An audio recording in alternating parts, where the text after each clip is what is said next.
Olá, estamos aqui mais uma vez para uma aula. Vocês acharam que tinha terminado? Não, mas a gente tem ainda o UERJ.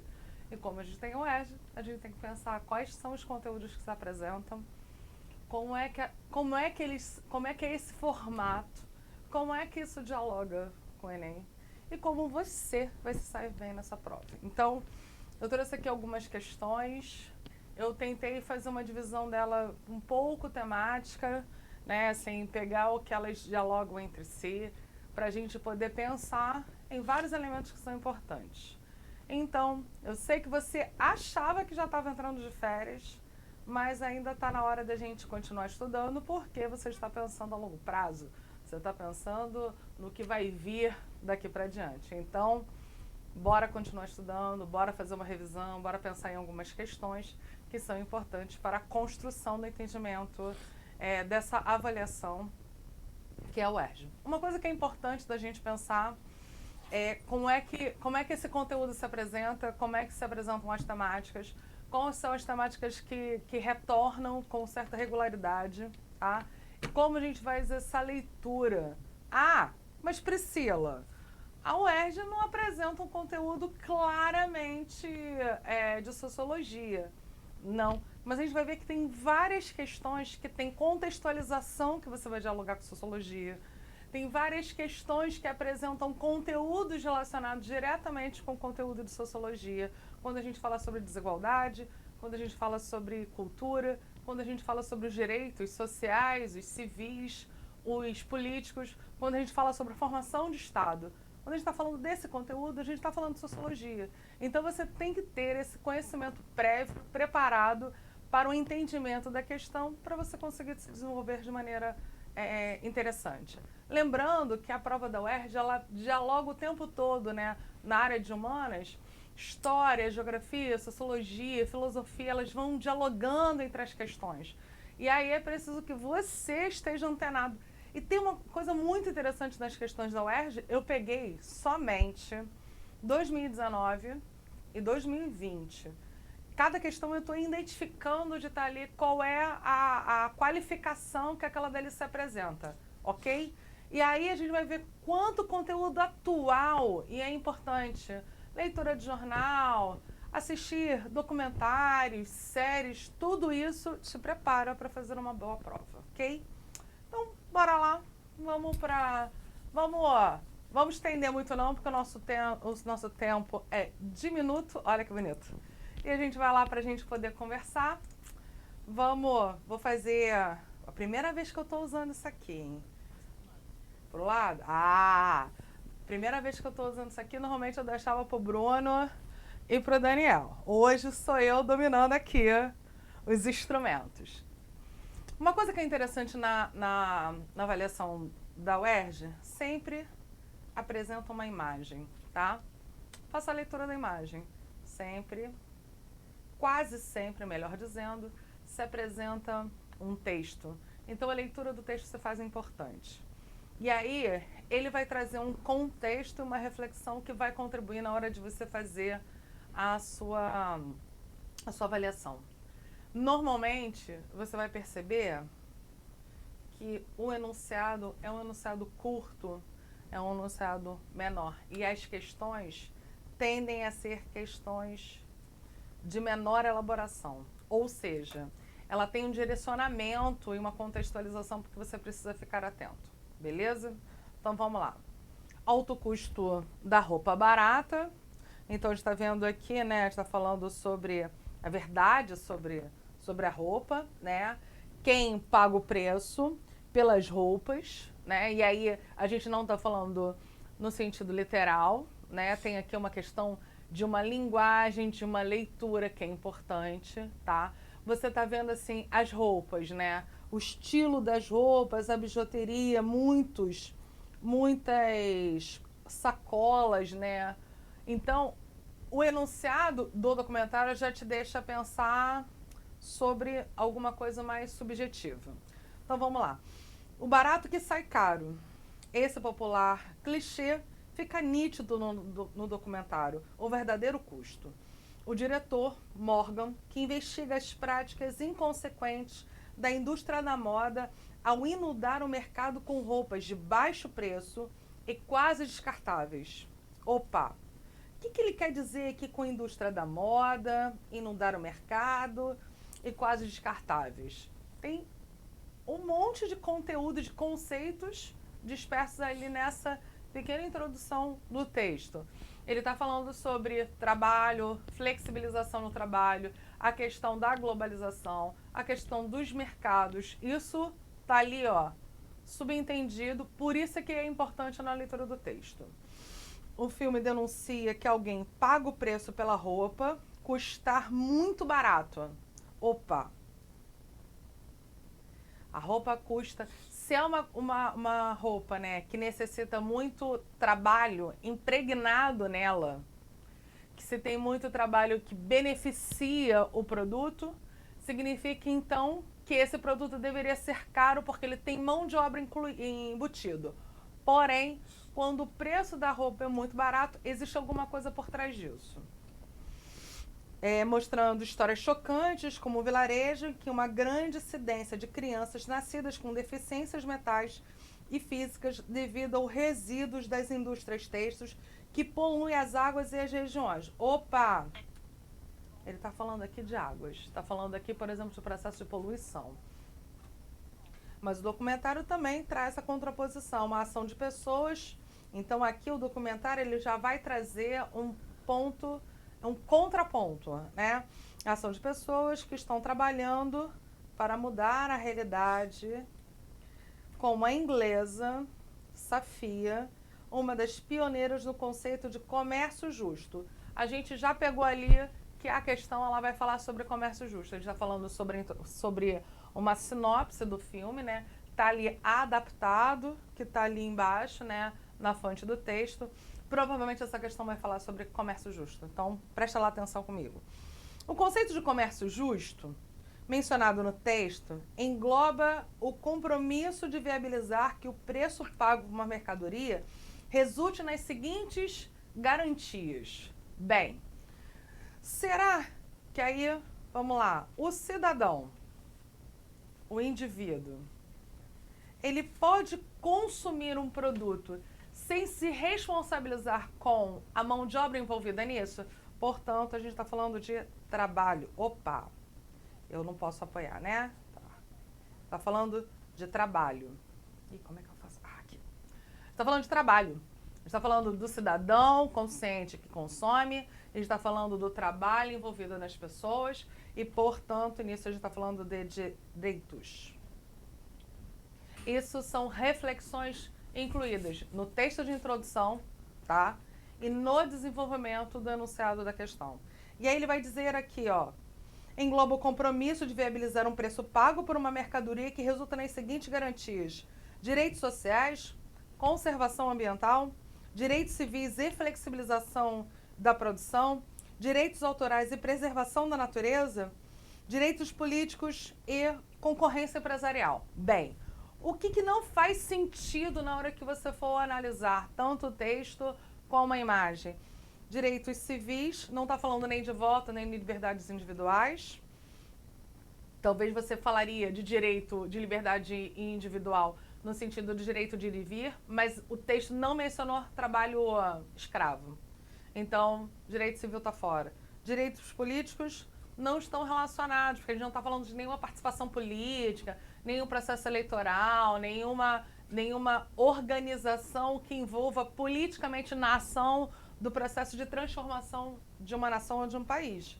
Direito autoral está fora, né? Porque a gente não está falando de autoria de nada. Então, a gente está falando de direitos sociais e conservação ambiental, porque eu não posso consumir um produto extremamente barato, porém não ter nenhum tipo de preocupação ambiental.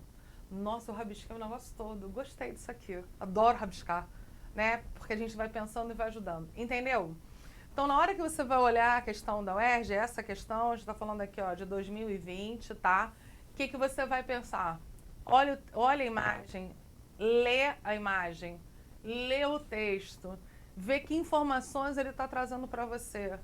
Lê o enunciado. Essa maneira, né? São uma das formas de você elaborar e fazer essa questão, essa prova da UERJ. Beleza? Vamos para a próxima questão. Cadê? Aqui, questão A. Então vamos lá. Olha, quando eu abri a prova, né, que eu fui lendo as provas para poder escolher quais eram as questões, eu falei, eu tenho que colocar essa questão na nossa revisão. Eu preciso colocar essa questão. Por quê? Porque a gente está falando de um tema super atual. Bom, quem não foi meu aluno direto não sabe, né? Mas a gente aqui no Plus, a gente conversou muito durante esse ano. Eu sou muito nerd, eu adoro filmes, eu adoro animes, eu adoro séries. E eu sou apaixonada pelos Vingadores. Eu sou apaixonada pela Marvel. Pelo universo cinematográfico, tá? Mas eu sou apaixonada também pela DC. Mas vamos lá. Então essa questão, ela tá ali na UERJ, tá? Eu peguei lá no site da UERJ. E ela tá mostrando o quê? Tá mostrando aqui o Pantera Negra, de um lado, né? Ele tá passando o quadrinho do Quarteto Fantástico. Tá passando do lado, né, o herói do filme de ficção, né, que é o Pantera Negra. E aí, quando você pensa no Pantera Negra, esse filme maravilhoso, o que salta na sua cabeça? Qual é a primeira coisa que chama a atenção quando a gente falou sobre o filme do Pantera Negra?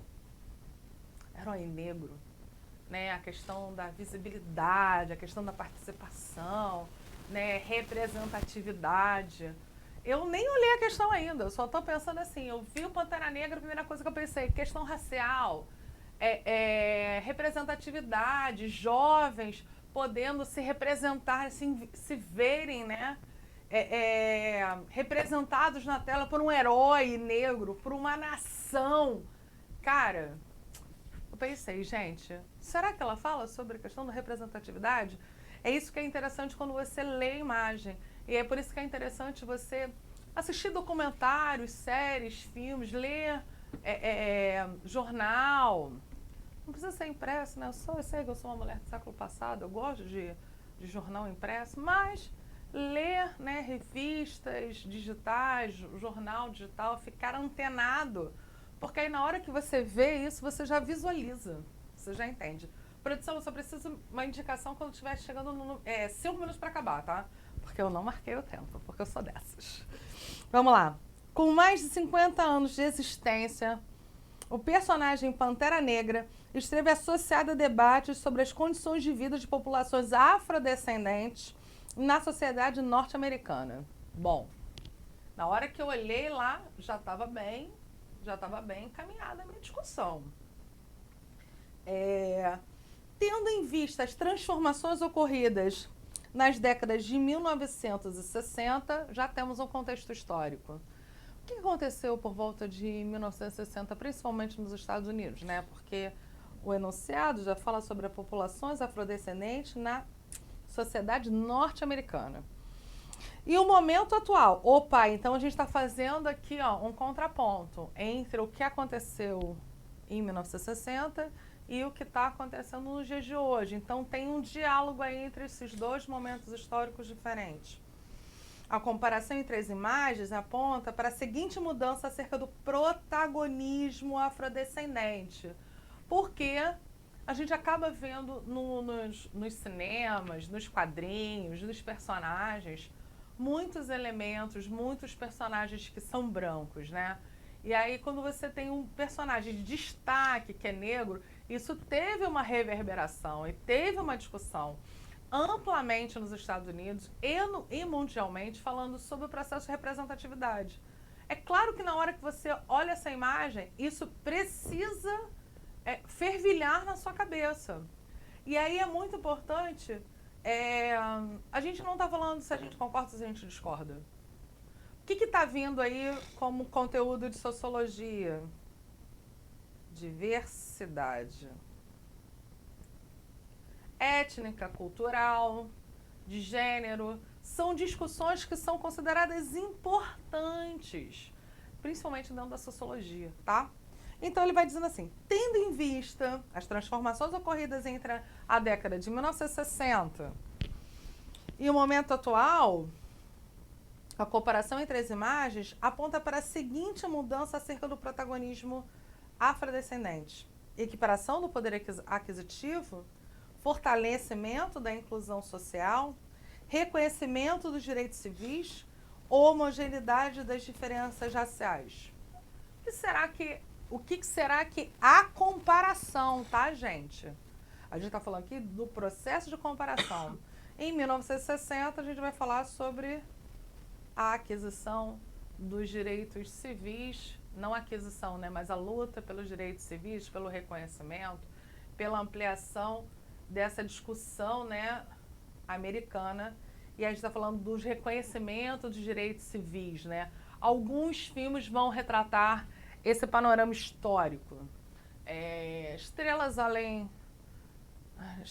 do Tempo. Eu sempre confundo o nome desse filme, tá? É o filme das mulheres negras da NASA. Filme fantástico. Tem um filme que é um filme que é de ficção, mas que é bem interessante pela narrativa histórica que ele se propõe a construir, que é o Mordomo da Casa Branca.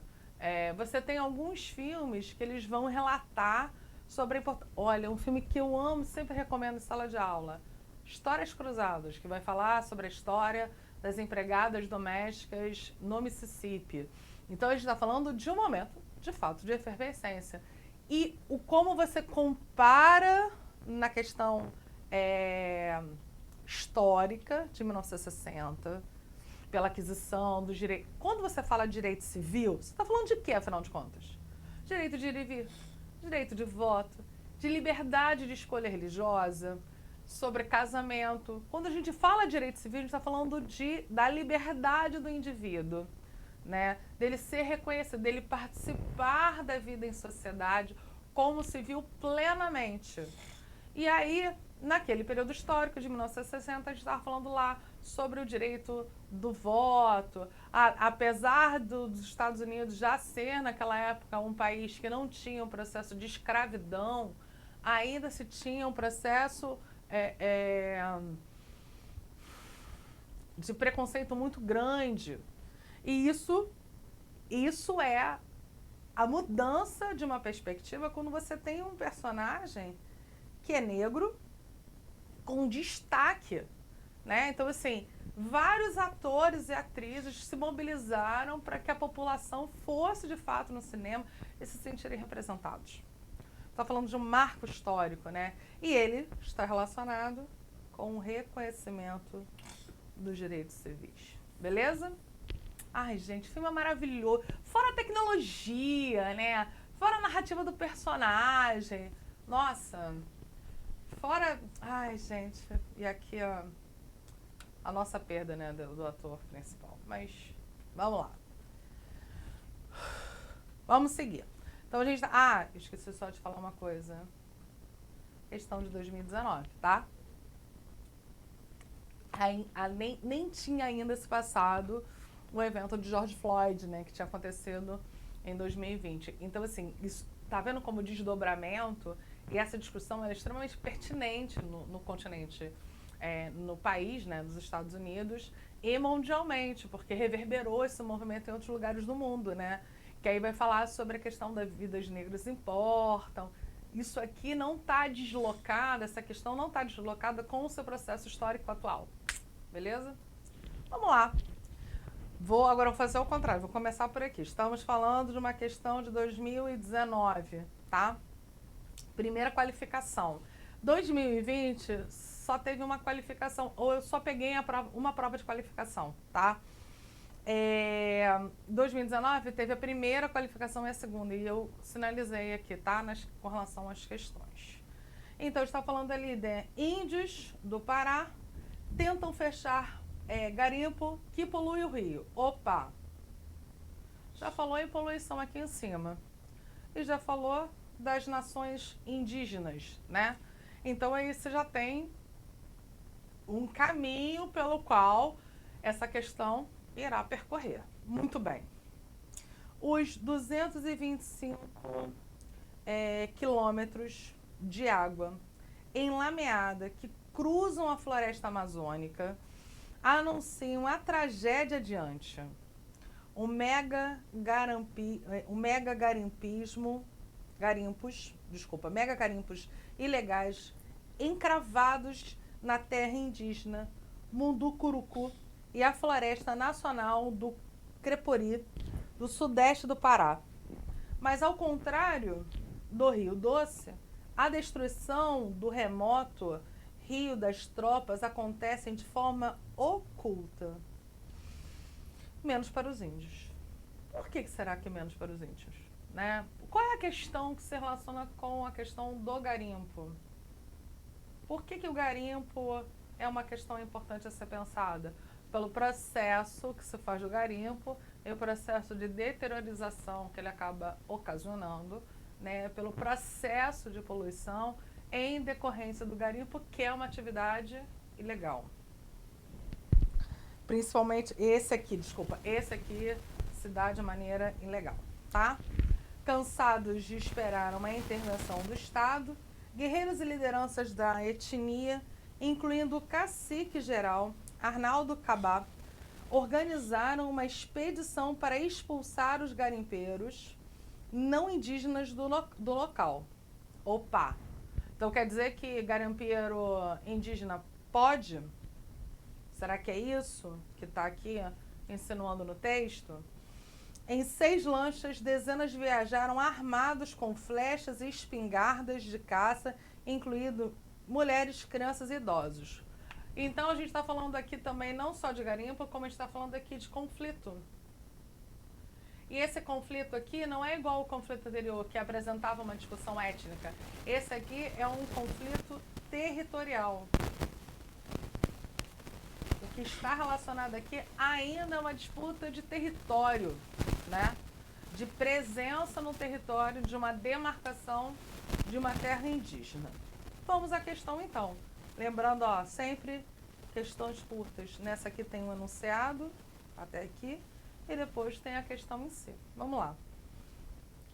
A reportagem aborda conflitos que simbolizam as muitas diferenças culturais entre os grupos da região amazônica, como indígenas e garimpeiros, em especial no que diz respeito à relação com o ecossistema. O que fica claro no texto é que a presença do garimpo ocasiona um processo de deteriorização ambiental. E isso é um problema, principalmente porque as nações indígenas que estão perto do garimpo, elas sentem de maneira mais próxima, a deteriorização do espaço, por causa do uso do mercúrio, porque a água se contamina, porque tem várias questões que estão ali relacionadas. Por isso que quando o texto diz que eles percebem de maneira mais rápida, é porque eles sentem o efeito de maneira muito mais rápida do que a gente, nós que estamos aqui na cidade. Muito bem. O uso da terra e de seus recursos nas nações, nas sociedades indígenas, é baseado no seguinte princípio. Então, a gente está falando aqui do uso da terra e dos seus recursos na perspectiva de uma sociedade indígena.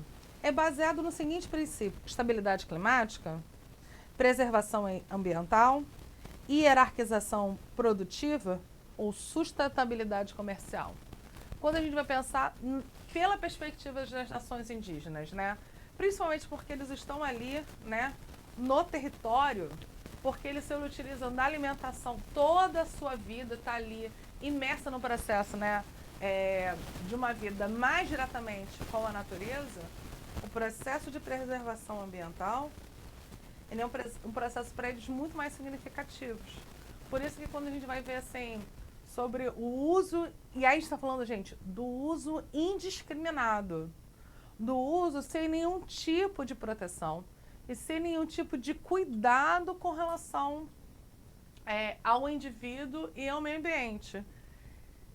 E tem uma coisa que eu tenho pensado nos últimos anos, assim, não faz sentido a gente deteriorizar o meio ambiente, né? A gente fazer com que tenha uma instabilidade, né, ecológica, porque nós somos os primeiros afetados.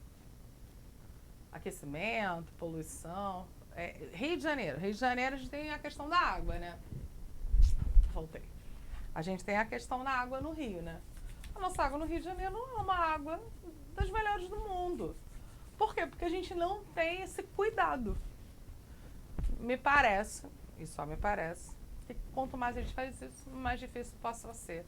Então, qual é o elemento de discussão em destaque aqui? A gente começar a pensar, ó, tá lá no texto, ó, tá lá na introdução. Poluição do Rio, tá? Vamos à questão da UERJ ainda, 2020. A produção já me avisou que eu só tenho mais um minuto. Eu acho que essa é a última questão. Acho eu. 5 minutos? 5 minutos, ok. Muita gente sem casa. Muita casa sem gente. Opa, presta atenção sempre nos títulos. Os títulos são interessantes. Eles chamam atenção para alguns caminhos. A Constituição de 1988 e o Estatuto da Cidade de 2001 contemplam a função social da cidade. O problema é que, com a desindustrialização das metrópoles, a cidade deixou de ser o lugar de produção de bens e virou o próprio objeto da produção econômica. Em consequência dessa mudança, o número de imóveis vazios supera muito o de famílias com problemas de moradia, como indicam os gráficos abaixo. O gráfico está mostrando aqui, ó, 2009, 2010, 11, 12, 13, 14, 15. No em vermelho é o déficit habitacional, né? Então, a gente está falando aqui que o déficit habitacional é de 6,36, tá? A gente está falando aqui de 2015. Imóveis vazios, 7,91. Ou seja, vamos fazer a leitura do gráfico. Dica importante. Tem mais casa vazia do que casa ocupada.